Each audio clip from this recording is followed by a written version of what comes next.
भारत और चीन जैसे ताकतवर देशों के बीच बसा नेपाल दुनिया का एक अनोखा देश है। यहाँ दुनिया की 8 सबसे ऊंची पर्वत चोटियां हैं, जिसमें माउंट एवरेस्ट भी शामिल है।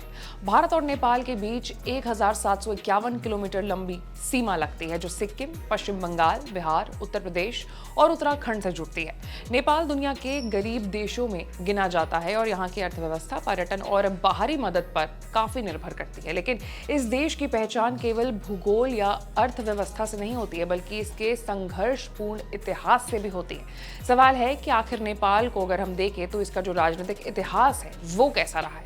आज चर्चा एक्सप्लेन बाय एबीपी लाइव में हम इसी मुद्दे पर करेंगे। नमस्कार, मैं हूं आपके साथ आशीष सिंह आनंद।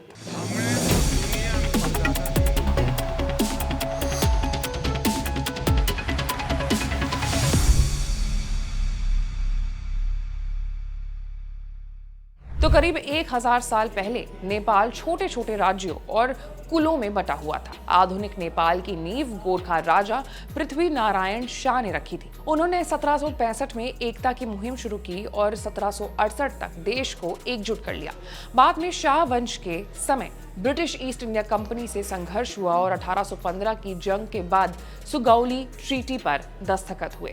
19वीं सदी में राणा परिवार ने सत्ता पर कब्जा कर लिया। जंग बहादुर राणा एक शक्तिशाली सैन्य कमांडर थे, जिन्होंने राज परिवार को किनारे कर प्रधानमंत्री पद को हेरिडेटरी बना दिया। राणा परिवार अंग्रेजों का सहयोगी रहा।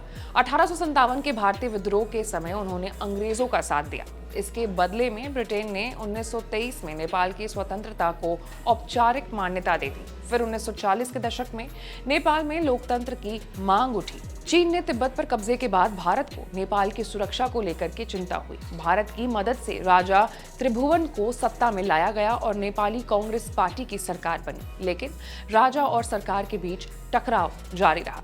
1959 में राजा महेंद्र ने लोकतंत्र समाप्त कर पंचायत व्यवस्था लागू कर दी। फिर 1972 में राजा बीरेंद्र सिंहासन पर बैठे। 89 में फिर लोकतंत्र के लिए आंदोलन हुआ और राजा को संवैधानिक सुधार मानने पड़े।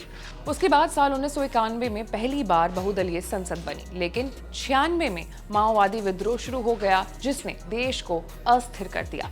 फिर इसके बाद साल 2001 में राजमहल हत्याकांड ने सबको हिलाकर रख दिया। राजा बीरेंद्र और उनका पूरा परिवार मारा गया और उनके भाई ज्ञानेंद्र गद्दी पर बैठे। साल 2005 की बात है, जब ज्ञानेंद्र ने सरकार बर्खास्त कर पूरी सत्ता अपने हाथ में ले ली। लेकिन माओवादियों और सरकार के बीच लंबे संघर्ष के बाद 2006 में शांति समझौता हुआ। साल 2007 में माओवादी राजनीति में शामिल हुए और धीरे धीरे राजशाही खत्म करने की मांग तेज हो गई। दिसंबर 2007 की बात है, जब संसद ने राजशाही को खत्म करने का निर्णय लिया। मई 2008 में नेपाल आधिकारिक रूप से गणराज्य बना और रामवरण यादव पहले राष्ट्रपति बने। अगस्त 2008 में माओवादी नेता पुष्पकमल दहल प्रचंड ने गठबंधन की सरकार बनाई।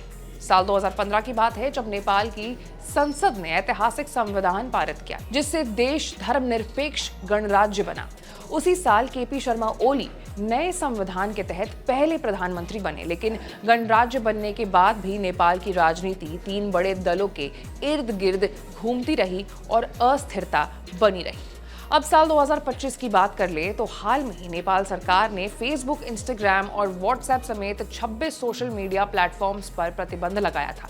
सरकार का कहना था कि कंपनियों को देश में कानून मानने, स्थानीय दफ्तर खोलने और ग्रीवियांस अधिकारी नियुक्त करने के लिए 1 सप्ताह का समय दिया गया था। चीन की टिकटॉक ने ये शर्तें मान ली, इसलिए उस पर प्रतिबंध नहीं लगा।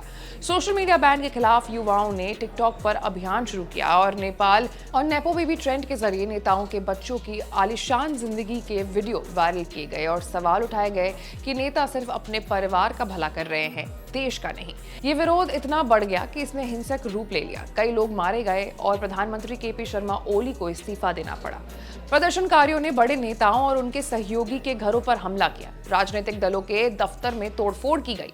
पुलिस ने भीड़ को काबू करने के लिए आंसू गैस का इस्तेमाल भी किया। नेपाल का इतिहास बताता है कि ये देश लगातार राजनीतिक संघर्ष और अस्थिरता से जूझता रहा है, चाहे राजशाही हो, राणा शासन हो या फिर गणराज्य। यहाँ सत्ता की लड़ाई और जनता की नाराजगी हमेशा किसी न किसी रूप में बनी रहती है। वहीं अब इस पूरे मामले में अब जो भी अपडेट आएगा, जैसे सरकार नई नेपाल में बनेगी, कौन बनाएगा, ऐसे तमाम मुद्दों से अपडेटेड रहने के लिए आपको हमारे चैनल को लाइक, सब्सक्राइब और शेयर करना होगा। मैं थी आपके साथ आशीष सिंह आनंद।